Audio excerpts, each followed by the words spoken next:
Todos estos procesos de deterioro de la infraestructura tienen un efecto en el desarrollo de la propia actividad deportiva que uno quiere impulsar.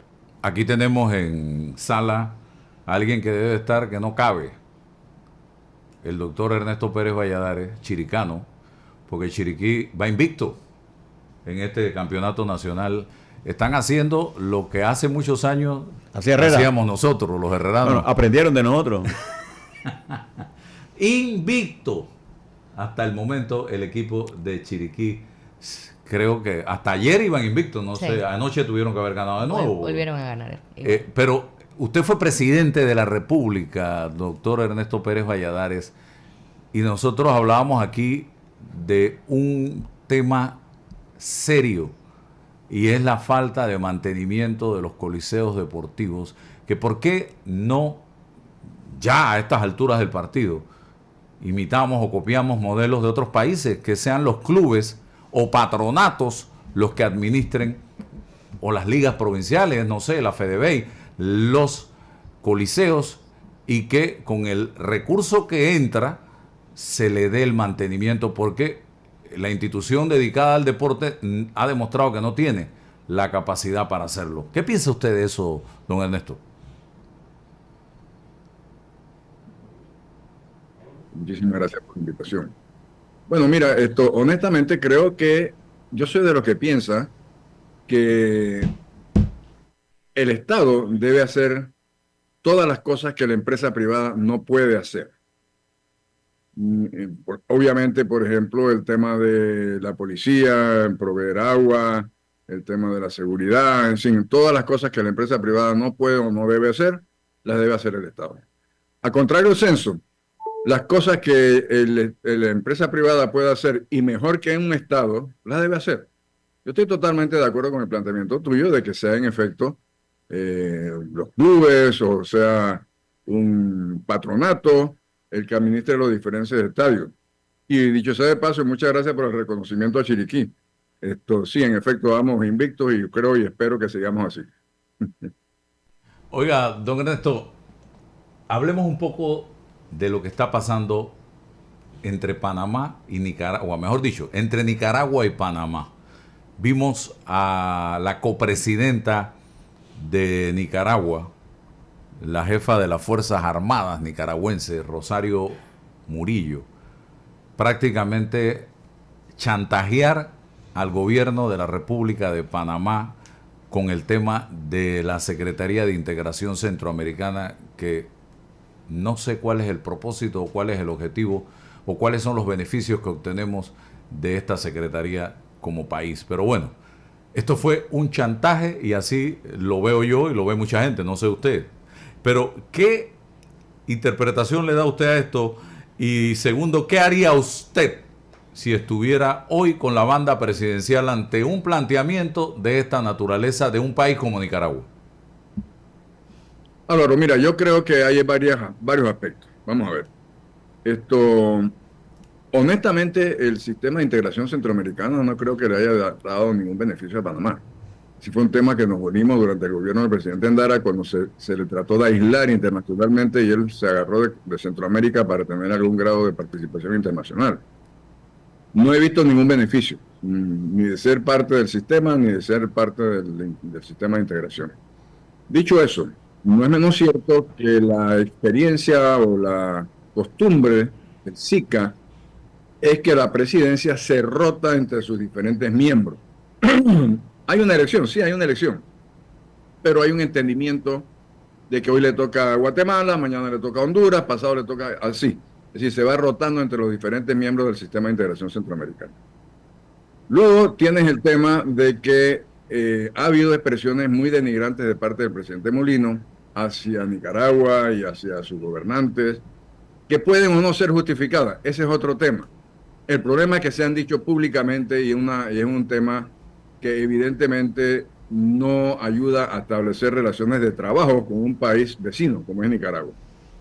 Yo pienso, sí, sinceramente, que el tema del SICA ni siquiera viene de este gobierno, viene de la administración anterior, porque incluso en algún momento la administración anterior me pidió que si yo podía de alguna manera ayudar a que el tema se resolviera, cosa que traté de hacer sin ningún resultado positivo. Es decir, Nicaragua está cerrado a la banda de que les toca a ellos el SICA y que no hay más nada que hablar y que cualquier otra cosa es una intervención en sus asuntos internos y un irrespeto a la soberanía de Nicaragua y todo el tema que usted conoce.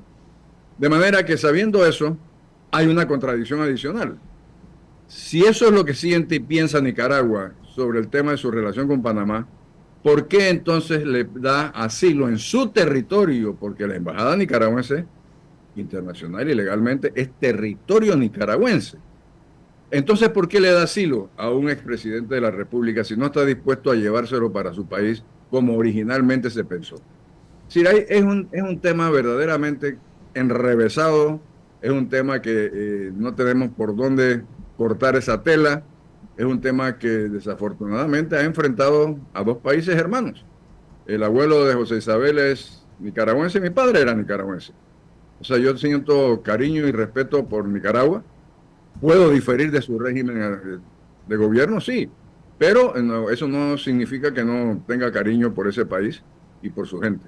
Así que yo honestamente, primero hay que ver qué ganamos nosotros con negarle a Nicaragua lo que históricamente se ha hecho, que es la rotación de la presidencia del SICA y que le tocaba a ellos. ¿Qué es lo que ganamos? Hacerle los favores ¿a quién? A ninguno de nuestros amigos le estamos haciendo favores, que nos hemos conseguido enemistades por gusto. Yo evaluaría eso. Creo que desde hace tiempo hay que evaluarlo. E incluso hay que evaluar nuestra permanencia en el SICA. Yo honestamente creo que debemos ver con ojos un poquito más largos ese tema de la integración centroamericana, que para mí ha sido un fracaso, como un fracaso, por ejemplo, el Parlacén. Ese es mi pensamiento sobre ese El tema. rompimiento de relaciones, ¿no cree usted que sea una opción? Bueno, evidentemente siempre es una opción. Yo lo que no sé es qué sucede si tú rompes relaciones con un país que tiene a un expresidente panameño asilado en su territorio, que es la Embajada de Nicaragua. ¿Eso significa que se tienen que ir todos, incluyendo el asilado? ¿Eso significa que el asilo se cae? Yo honestamente no soy experto en política internacional y en este tema de legislaciones internacionales y tratados, pero es un tema que habría que evaluar, es decir, ¿qué sucede? Tendría otro país, un tercer país que asumir el control de la embajada. Bueno, eso es bien difícil en las actuales circunstancias, ¿no? Ingeniero Blandón. Buenos días, don Ernesto. Me están informando aquí, permítame un segundo, recibo noticia de una buena fuente de que hoy en la mañana pudiera darse el anuncio de el viaje del expresidente Martinelli a Nicaragua, que se está a la espera hoy de una información directamente desde la Cancillería nicaragüense. Así que estamos dándole seguimiento a partir de este momento a esa información. Ingeniero. Buenos días, Ernesto. Buenos días, ¿cómo estás? Bien, gracias. Oiga, si Panamá rompe relaciones con Nicaragua, Nicaragua tendría que nombrar, y nosotros tendremos que nombrar, porque ellos van a ser recíprocos con nosotros en el sentido de romper relaciones a ellos allá, y tendríamos que mandar. Entonces lo que la política exterior y la experiencia es que tú tienes que nombrar entonces quién se encarga de los asuntos de Nicaragua. En Panamá, Nicaragua tiene que nombrar a un país y ese se encargaría de esto. Si usted lo mira en Venezuela, la embajada de Brasil a romper relaciones de Venezuela con Argentina, el encargado de los negocios de Argentina en Venezuela es Brasil. Y sigue sitiada la embajada. Lo que quiero plantear es lo siguiente. Usted, como expresidente, como un hombre que ha manejado esta situación, usted conoce a Daniel Ortega. Ahí hay un hueso duro de roer. El nivel de penetración, por ejemplo, de las estructuras militares rusas es fuerte en Nicaragua en este momento. Los mismos sandinistas han salido huyendo del régimen sandinista. Rusia ha incrementado. Hoy hay un cable internacional, una noticia internacional en la que Rusia amenaza que cualquier agresión a Irán, un ataque militar a las instalaciones nucleares, generaría la catástrofe, indicando que probablemente Rusia tenga información muy clara y tiene por qué tenerla, porque son aliados de presencia de bombas atómicas en Irán. Entonces, el mundo es complicado. Y al ser complicado, mi pregunta es, ¿usted no cree que nosotros debiéramos actuar con un mayor nivel de entendimiento de la gran problemática que tenemos? Porque nosotros tenemos muchos problemas internos aquí que resolver. El lunes viene el ministro el secretario de Defensa de los Estados Unidos, y él no viene a dar consejos, ¿no? Él viene a impulsar algunas cosas. Entonces, ¿usted cómo lo está viendo? Yo pienso que este es un problema que Panamá debe resolver rápidamente. Bueno, yo tengo también información muy cierta de que, gracias a Dios, se ha establecido un mecanismo de comunicación entre el gobierno panameño y el gobierno nicaragüense, que debe resultar en una resolución del problema.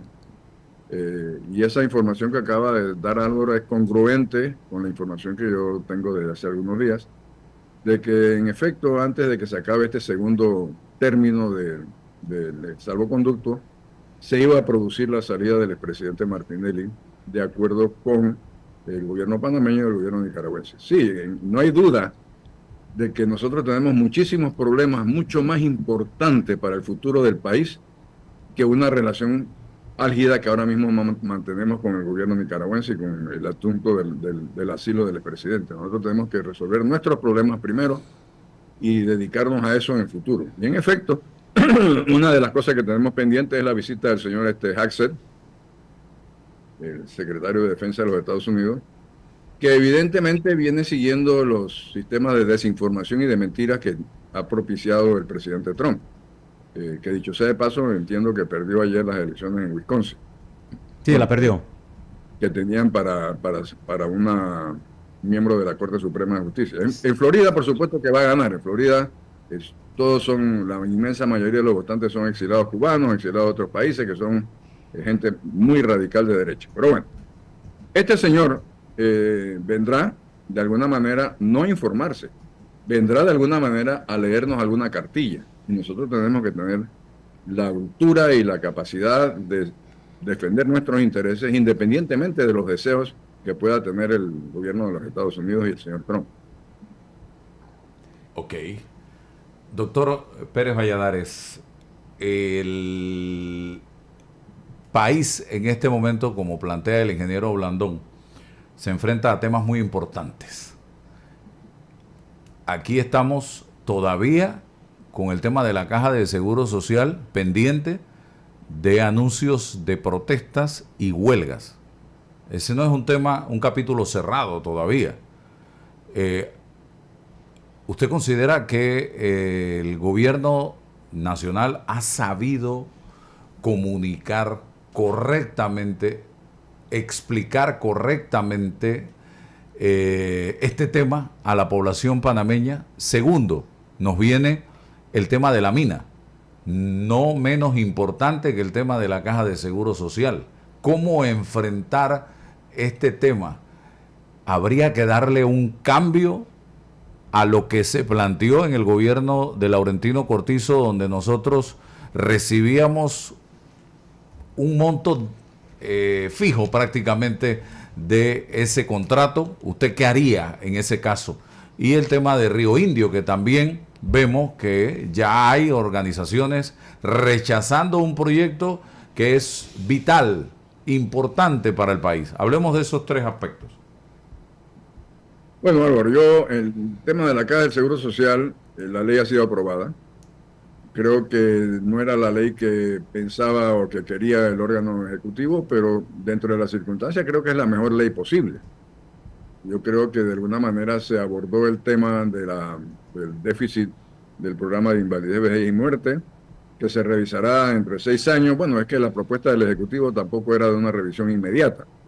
De manera que pienso que ese tema ha sido subsanado y evidentemente las protestas que se están propiciando tienen un matiz político, tienen un matiz de lo que siempre ha caracterizado a esos grupos de izquierda y de extrema izquierda, que es rechazar todo y buscar el caos. No hay justificación, ni para que haya protestas de los constructores del tal Suntrack ni mucho menos de los educadores, que harían un gran daño a la educación panameña, y de alguna manera paralizan las clases. Y así es que yo creo que ese es un tema en el cual el gobierno tiene que actuar, independientemente de que si lo ha divulgado bien o mal, tiene que actuar con mucha firmeza para evitar mayores daños a la sociedad panameña. El otro tema que me estabas hablando era... El tema de la mina. ¿Cómo manejarlo para la mina hay que que... abordarla nuevamente bajo una perspectiva diferente? Es decir, acuérdate que ya ese contrato fue encontrado inconstitucional. No hay contrato. De manera que sentarse a conversar con ellos es sentarse a conversar sobre la base de que vamos a establecer parámetros nuevos de alguna relación para ver si podemos abrir y funcionar con esa mina. Sí, hay protestas, sí, pero es que ahora resulta ser que la inmensa mayoría de la gente de izquierda se ampara bajo el pseudo paraguas de los daños ecológicos. Eso han buscado ese discurso para ampararse en sus protestas y ampararse en sus propuestas de extrema izquierda. Yo creo que lo que pasó con esa mina durante el gobierno del presidente Cortizo fue la gota que derramó el vaso de insatisfacción frente a todo lo que había pasado durante la pandemia, durante la falta de respuesta con el tema del agua, de la educación, todo lo que conocemos del seguro social, de la mala atención de salud. Esa fue la gota, en mi concepto, que derramó el vaso. Y por eso se dieron esa protesta. Sin embargo, yo creo que ahora es el tiempo de evaluar qué significó esa protesta. ¿Por qué tenemos los niveles de crecimiento bajos que hemos tenido este año? ¿Por qué tenemos los niveles de endeudamiento alto que tenemos? ¿Por qué tenemos la falta de generación de empleo que tenemos? Y evaluar el conjunto de lo necesario para la sociedad panameña. Pienso que, claro, en el momento además es propicio porque como no hay contrato, podemos empezar a conversar y a negociar de cero con los señores que tienen invertido ahí una cantidad importante de dinero. Así que yo pienso que es una oportunidad más que un reto.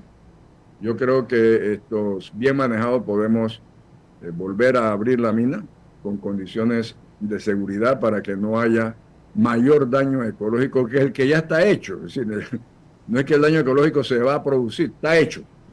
Y por supuesto que hay mecanismos de control para que ese daño no signifique que haya envenenamiento del agua, que haya aire inseguro, todas las demás cosas que se argumentan sin mayor justificación y que pueden perfectamente bien ser subsanadas. Don Ernesto, permítame un par de preguntas, pero quiero utilizar tu conocimiento de economía y de finanzas.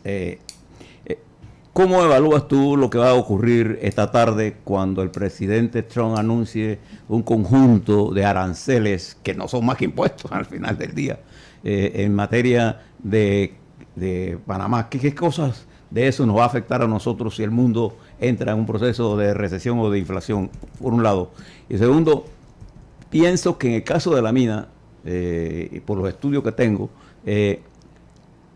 nosotros tenemos que reabrir la mina. Panamá tiene que prepararse para las cosas que vienen. Y una de las cosas importantes de eso es que tenemos que, de una u otra forma, buscarle una solución a este problema de la mina para que esa mina entre en operación. Porque el principal problema de nosotros es el desempleo y los salarios. O sea, para ver el problema de la Caja del Seguro Social, necesitamos más empleo y mejores salarios. Pero, ¿tú qué piensas como economista de esto que va a ocurrir esta tarde a las 4 de la tarde en el Jardín de las Rosas con el presidente Trump y sus ministros? Bueno, lo primero que tenemos que evaluar es realmente qué es lo que va a ocurrir. Claro. Porque esto está caracterizado por decir una cosa y luego retirarla, por aumentar los impuestos y luego al momento de cumplir con el aumento de impuestos de importación echarlo para atrás. Es decir, él tiene un método basado en la mentira y en el bluff, ¿no? Que es lo que ha venido haciendo en sus relaciones internacionales, incluyendo nuestra relación con él como país, en Panamá. Así que lo primero que habría que ver es verdaderamente qué es lo que va a anunciar esta tarde supuestamente sobre el aumento de impuestos de importación en ese país. En teoría económica, tú lo sabes igual que yo, un aumento de las tarifas o de los impuestos de importación de cualquier bien supone un aumento de costos al importador. Y ese aumento de costos al importador obviamente significa un aumento de precios al consumidor. Ahí no hay tutía. Su propuesta de que eso eventualmente va a crear o va a propiciar que se hagan fábricas de carros en los Estados Unidos, que se regrese a producir acero, que se regrese a producir aluminio. ¿Tú sabes cuánto tiempo se demora en montar una fábrica de esa que estamos hablando. Va a pasar su periodo y no se va a haber montado ninguna fábrica ni se va a haber hecho la inversión que él está suponiendo que se va a hacer. Además, todos los inversionistas saben perfectamente bien ubicarse en el lugar donde los costos de producción son menos. Y los costos de producción no es solamente los salarios, es toda la infraestructura que necesitas para producir. ¿Y quién ha dicho que las tarifas adicionales a las importaciones en los Estados Unidos va a cambiar esa estructura de costos de producción en los Estados Unidos? Nadie. O sea que yo pienso, honestamente, primero que si tuvieran un efecto positivo lo van a tener a mediano plazo, no de inmediato, en la producción, en la creación de nuevas fábricas, etcétera. Segundo, que tengo muchísimas dudas de que haya la capacidad de cambiar los costos de producción en los Estados Unidos para competir, por ejemplo, con China, o con Canadá, o con México en algunos productos. Así es que yo creo que este cuento de Trump es simplemente echado, como todas las cosas que ha dicho, para complacer a su base mayoritariamente ignorante, porque son gente verdaderamente muy ignorante, que ni siquiera tienen idea de dónde quedan México. En muchos casos le preguntan dónde queda México y piensan que es en Europa, o viceversa. Así es que no. Yo creo que eso, primero vamos a empezar a ver, vamos a esperar a ver qué es lo que realmente va a hacer. Y luego, evidentemente que si cumple con la amenaza que tiene dicho hace días de aumentar los impuestos de importación en los Estados Unidos, eso va a propiciar lo que ya estamos viendo en los mercados de capital, la caída de las bolsas. Eso puede propiciar también subida de intereses. Eso puede propiciar subida de precios. Eso puede propiciar una recesión. Y evidentemente, si hay una recesión, nosotros sufrimos porque el tráfico comercial por el Canal de Panamá disminuiría grandemente, o por lo menos significativamente. Así es que, en cuanto al impacto directo de las políticas de este señor, en cuanto a la importación y los aranceles, yo no veo que nosotros tengamos ningún problema con eso. Y lo que exportamos para allá Casi nada. Es muy poca cosa. Nosotros lo que exportamos son servicios.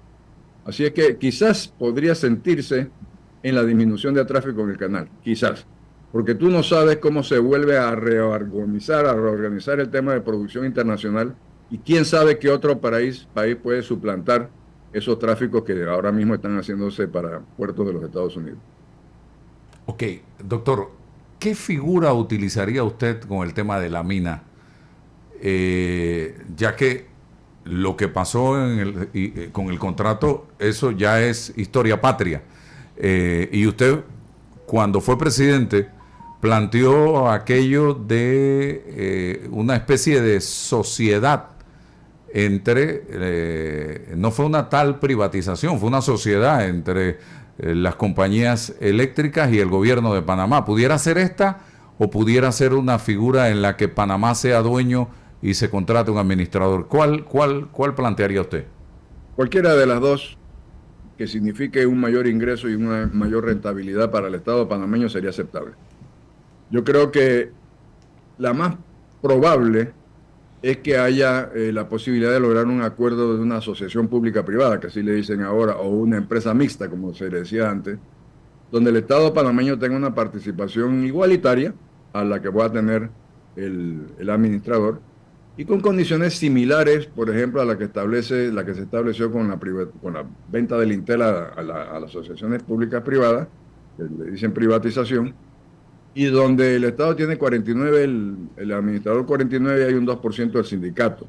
Yo creo que un esquema similar de administración, además, independiente por parte del concesionario, puede significar un mecanismo de ingresos importante para el Estado, que lo necesitamos a grito. Mira tú que la solución del tema de la Caja del Seguro Social nos va a costar este año $1.000 millones. O sea, $1.000 millones que se dejan de invertir, que se dejan de usar para hacer escuelas, para crear salud, para poner carreteras, para fuentes de agua. $1.000 millones que le echamos a ese hueco negro que significa el déficit del IBM. Ahora, Ernesto, en la época que usted fue presidente, el proceso de privatización, entre comillas, porque fue un proceso de convertir las empresas estatales en mixtas, nosotros teníamos el activo, que eran las compañías eléctricas y la compañía de teléfono. Y hemos logrado, a través de este proceso, lograr más de 11.000 millones de dólares, por ejemplo, en el sector eléctrico, después del proceso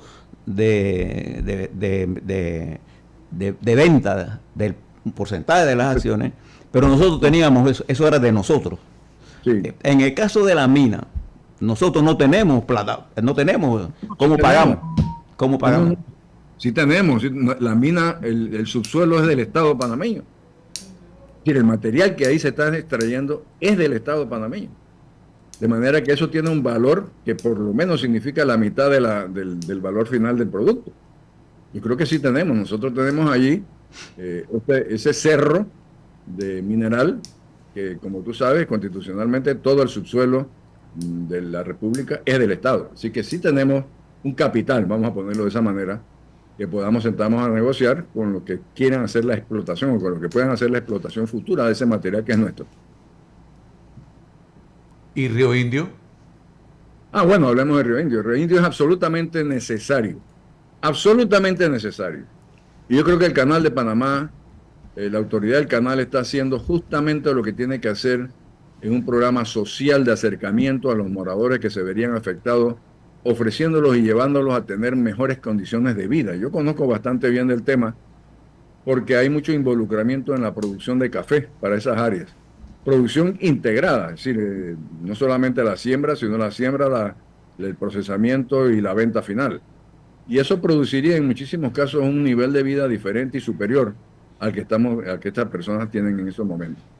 Yo creo que también allí hay un tema de oponerse por oponerse, tú sabes, de buscar la forma de crear el caos, que parece ser lo que religiosamente hacen estos grupos de izquierda, incluso muchos de ellos apoyados por iglesias, que buscan de alguna manera mantener la pobreza, porque parece ser que la clientela del comunismo y de algunas iglesias es los pobres. Yo creo que nosotros tenemos que superar esas etapas. Creo que tenemos que asegurarnos que nuestro canal tiene suficiente agua para seguir operando y prestando los servicios que nos significan a nosotros los panameños una gran rentabilidad.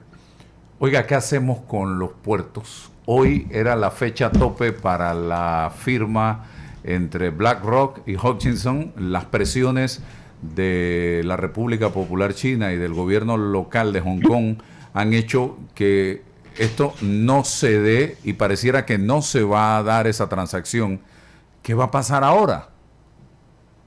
Bueno, lo primero que hay que decir, Álvaro, es que no son los puertos de Cristóbal y Balboa los que están en consideración en esa transacción. Son 42 puertos a nivel mundial que manejaba la empresa originalmente localizada en Hong Kong, con capital británico, y que ahora pasa a ser parte de China.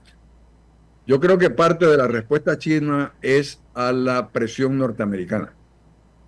Estos, señor Trump y su grupo, inventaron que el canal de Panamá estaba siendo manejado por China porque estaban ahí los puertos de entrada del canal, de Hutchison, Whampoa y tal y cual. Y eso ha producido, una salida. Vamos a vender estas concesiones, no solamente la de Panamá, sino las 40 y pico que tienen a nivel mundial, y salimos del tema del negocio de administración de puertos. Pero China, en su gobierno, ha dicho, espérese un momentito, es que esto no es una transacción comercial, esta es una transacción que responde a la presión del gobierno de los Estados Unidos. Así que vamos a evaluarlo, y en todo caso no lo vamos a aceptar. Evidentemente, eso da mucho que pensar en cuanto a la libertad empresarial de una empresa como Hutchison Whampoa. Y luego nosotros tenemos la situación nuestra, la de Panamá. Hay dos cosas que están pasando. Primero, hay una demanda de inconstitucionalidad en la Corte. Y segundo, hay un audito que se está haciendo desde hace algunos meses por parte de la Contraloría. Yo no tengo la menor duda de que en ese audito de la Contraloría van a salir muchísimas cosas que nos dan a nosotros la oportunidad de declarar inexistente ese contrato y de buscar un mecanismo diferente de operación de los puertos. ¿A qué eso significa una demanda? Es posible que signifique una demanda, pero nosotros tenemos toda la posibilidad de lograr mucho mejores condiciones para Panamá que las que ahora mismo tenemos, que dicho sea de paso, fueron modificadas después del 99, Porque las condiciones originales, si ustedes recuerdan que nosotros negociamos, eran 22 millones fijos, revisables de cada 5 años, más 10% de los ingresos, no de las ganancias. Y luego había el establecimiento de que si se cumplía con todo, se podía renovar el contrato. No era automático tampoco. Y yo creo que todo eso fue tergiversado, cambiado, no sé con qué interés ni para quién, para beneficio de quién, pero obviamente no fue para beneficio del país. Así es que yo creo que tenemos dos opciones y cualquiera de las dos que funcione, o el audito o la Corte Suprema de Justicia nos da a nosotros entonces nuevamente la posibilidad de renegociar todo el tema de administración de los puertos con empresas que nosotros consideremos mejor, o incluso pensar en la posibilidad de decir, ¿tú sabes qué? Vamos a pasarle la administración de los puertos a la autoridad del Canal de Panamá, que era la que originalmente las manejaba, cuando era norteamericano aquella cosa. Así es que nosotros tenemos muchas opciones. Yo creo que nosotros tenemos que tener la capacidad de analizar cuál de ellas es la mejor para los intereses nacionales. Oiga, el septiembre de este año 2025 se debe estar llevando a cabo la elección del CEN transitorio del Partido Revolucionario Democrático para renovar todas las estructuras del colectivo en el 2027. Me han dicho varios miembros de este partido que está sonando con mucha fuerza el nombre de Ernesto Pérez Valladares para presidir este colectivo de manera transitoria en aras de lograr poner orden en el PRD. ¿Usted aceptaría este reto? ¿Usted lo tiene contemplado en este momento, el señor Pérez Valladares? Eso que te ha llegado a ti como información también me ha llegado a mí. Y verdaderamente yo no tengo la inclinación de aceptar ningún puesto de ninguna clase. Porque lo que está pasando, o lo que ha pasado en mi partido, yo se los anuncié cuando empezó lo que yo considero el inicio del descalabro con el tema del CEMIS en el gobierno de Martín Torrijos. Allí se introdujo en la Asamblea el método de comprar votos y de comprar diputados, que luego fue exacerbado en el gobierno de Martinelli. Así que yo no sé cómo se corrige eso, y tendría que haber circunstancias muy especiales, muy especiales, que no las veo ahora mismo, para que yo acepte involucrarme nuevamente en un tema donde para mí ha sido superado. Acuérdese que yo me propuse para corregir el tema del partido, corrí para la Secretaría General, intervino el dinero del Ejecutivo y ganó Pedro Miguel González. Luego yo corrí para la posibilidad de ser candidato a presidente y me ganó una persona que es evidentemente allegada, si no empleada del señor Martinelli, que es la señora esta de San Miguelito, cuyo nombre no quiero ni mencionar. Así es que no sé, yo honestamente no veo que yo pueda y quiera involucrarme en un tema muy difícil de subsanar, cuando además tienes el resultado de una elección donde la cantidad de votos recibidos en las primarias por el candidato oficial del partido fue menos que la cantidad de votos recibidas por él mismo en la elección. Eso para mí demuestra una propensión a la traición que está involucrada en el partido desde hace muchos años, que está desafortunadamente envenenó ese partido hace muchos años. Honestamente, hoy me han llegado la solicitud, las conversaciones. Yo converso con todo el mundo, Álvaro, pero yo no me inclino por aceptar nada. El ingeniero tiene una pregunta, pero usted mismo siempre ha dicho que el que no aspira, expira. Bueno, pero es que ya yo estoy en otro nivel de aspiración. Pero no lo descarta por completo. O sea, está... Lo descarto como por un 95%. Yo voy a apelar ahora a un tema. También le gustan las estadísticas como a mí. Sabe que las probabilidades de un 5% son casi nulas, ¿verdad? Es casi cero. Pero te voy a plantearlo de otra forma. Yo veo al país en una situación de extrema peligro, por muchas razones. Todo lo que hemos mencionado, por dónde va a evolucionar esto, Y vamos a requerir, Ernesto, y esta es mi pregunta, vamos a requerir de la unidad de todos nuestros talentos, nuestra experiencia, nuestra juventud, nuestros muchachos, nuestras muchachas, para poder replantearnos las tareas inmensas que vienen encima de nosotros y los peligros que nos acechan. Y noto como que, por ejemplo, cuando uno mira a los muchachos, ve que a ellos les falta un poco de la experiencia que nosotros hemos adquirido en los años, usted ha adquirido en los años. ¿Usted no cree que el peligro que se encuentra el país le haría meditar para que ese 5% se vaya eliminando y vaya usted pensando en que el país que le va a dejar usted a sus nietos va a necesitar de su esfuerzo? Fíjate tú que yo ando por el país que le voy a dejar a mi bisnieto. Ya tengo bisnieto también. Yo también. Ah, bueno, eso tú sabes que eso es una bendición, ¿no? Porque no todo el mundo puede conocer a sus bisnietos.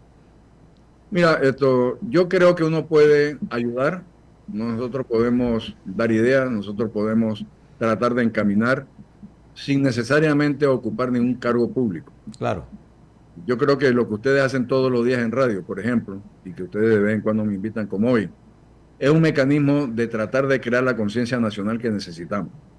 En efecto, yo creo que nosotros tenemos que hacer todo el esfuerzo que podamos hacer para lograr que el país se encamine por el sendero correcto, para lograr que nosotros los entuertos que hemos tenido que vivir los podamos subsanar, para lograr que haya un nivel de educación adecuada, que haya un nivel de conocimiento de nuestra historia, porque es que muchos de los jóvenes que tú señalas ni siquiera se acuerdan y vivieron todo el tema del Canal de Panamá, por ejemplo, que dicho sea de paso hay un documental extraordinario que se llama Hijo de Tigre y Mula, muy bueno, que debiera ser casi que obligatorio para todos los jóvenes para que sepan la historia de la recuperación del canal, porque a mí me mata por ahí cuando yo oigo, por mí que los gringos se los lleven, si a mí no me toca nada, que verdaderamente es repugnante que las personas puedan decir algo así, si tienen conocimiento de lo que significó y de lo que significa para nosotros el canal.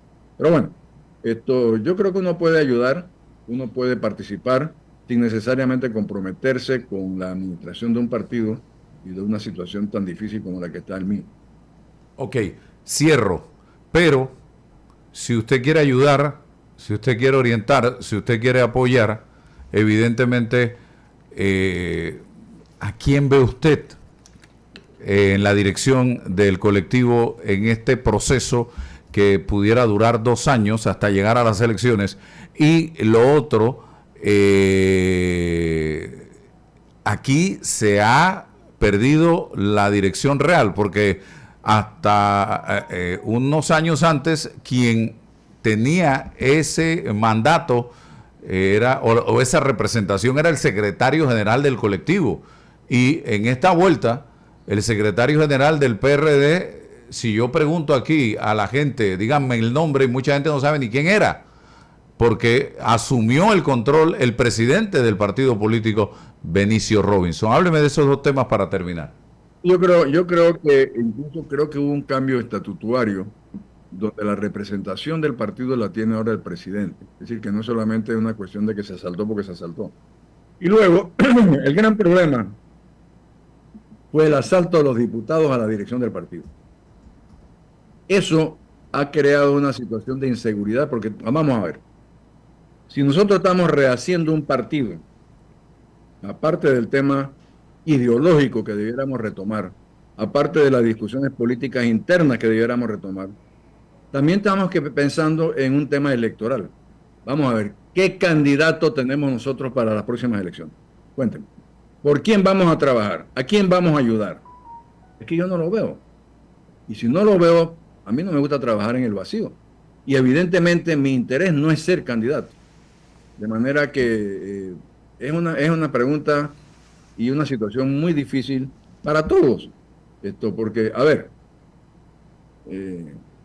¿tú cómo vas a hacer para rehacer un partido donde el candidato de ese partido perdió aparatosamente con muchísimos votos que de nuestro partido se fueron a apoyar a otros candidatos? ¿Cómo tú vas a hacer para integrar a esa gente de vuelta al partido? ¿O los quieres votar? ¿Y cómo sabes quiénes son? El problema empieza desde el momento que el partido se convirtió en un mecanismo de nombramiento en el gobierno de Martín Torrijos, o en el gobierno de él, porque él abrió la compuerta para que todo el mundo se inscribiera sin ninguna formación, desconociendo incluso, que tú te debes acordar, José Isabel, el día que se inscribió el partido, que llegó Gerardo y Ascanio, y otro, creo que Nico también, a donde el general en calle 50 informarle que se habían inscrito 60.000 personas y que ya teníamos partido, pero que sí íbamos a seguir inscribiendo. Y el general Torrijos le dijo, no, paren esa inscripción de una vez. Yo quiero un partido doctrinario, con información y con educación política, y no quiero Un censo. un telefónico. ¿Te acuerdas de eso? Me acuerdo. Bueno, y eso fue exactamente lo contrario de lo que hizo Martín. Abrió las puertas e inscribió 700.000 personas sin ninguna formación y sin ninguna vocación más que conseguir prebendas como el nombramiento en los gobiernos. Así que ahí está el resultado. Ese es exactamente el resultado que tenemos.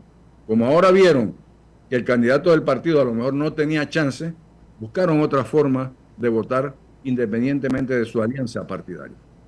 Entonces no hay futuro. Es muy difícil. Es muy difícil que haya futuro. Wow. Gracias, don Ernesto Pérez Valladares. Que tenga excelente día. Gracias igualmente por ustedes. Muchas gracias por la invitación. Buenos días. Vámonos a Chiriquí, la tierra de los invictos, y regresamos con más.